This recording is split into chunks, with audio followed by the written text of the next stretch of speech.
Yakobus 13, di ayat 13 Yakobus berkata kepada jemaat asuhannya, apabila seseorang sedang diuji oleh Tuhan, janganlah ia berkata Allah sedang mencobai dirinya.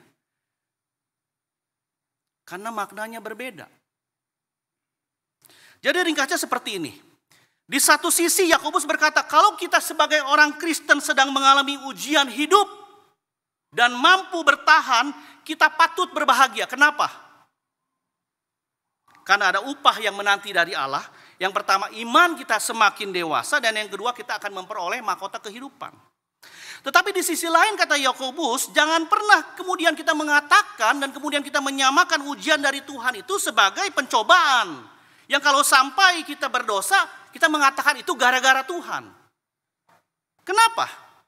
Jawabannya ada di ayat berikutnya. Jawaban Yakobus adalah sebab Allah tidak dapat dicobai oleh yang jahat dan ia sendiri tidak mencobai siapapun. Sewaktu tragedi terjadi dalam hidup kita, adalah manusiawi kalau kemudian kita bertanya kepada Tuhan, Tuhan kenapa ini terjadi? Yesus pun berkata di salib, Allahku, Allahku, mengapa engkau meninggalkan aku? Jadi manusiawi kalau kita bertanya tentang sesuatu yang tidak kita pahami kepada Allah. Tetapi tentu saja tidak seharusnya hal tersebut kemudian mengizinkan keinginan kita bertumbuh menjadi dosa.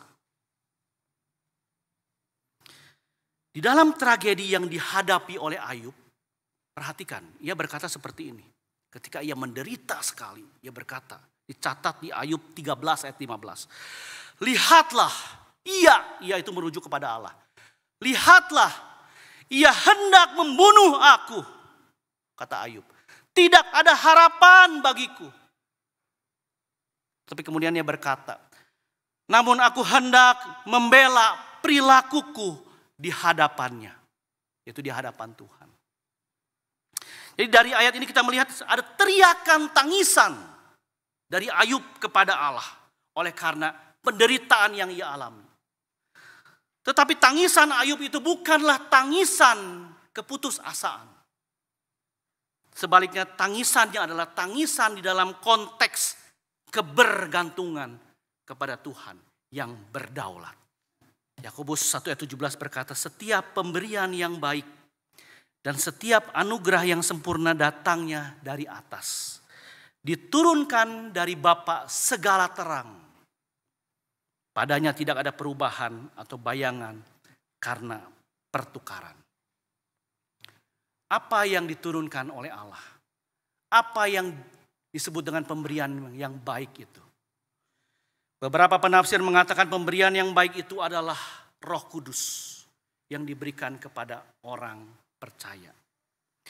Setiap orang yang percaya kepada Yesus yang mengalami kelahiran baru diberikan Roh Kudus di dalam dirinya. Roh Kudus menolong orang percaya untuk bertahan dalam menjalani ujian hidup dan yang akan menjaganya di dalam ia menjalankan keselamatan yang dianugerahkan kepadanya. Roh Kudus menguatkan orang percaya. Roh Kudus yang akan menolong kita bertahan. Maukah kita peka terhadap suara Roh Kudus dibanding keinginan yang lain?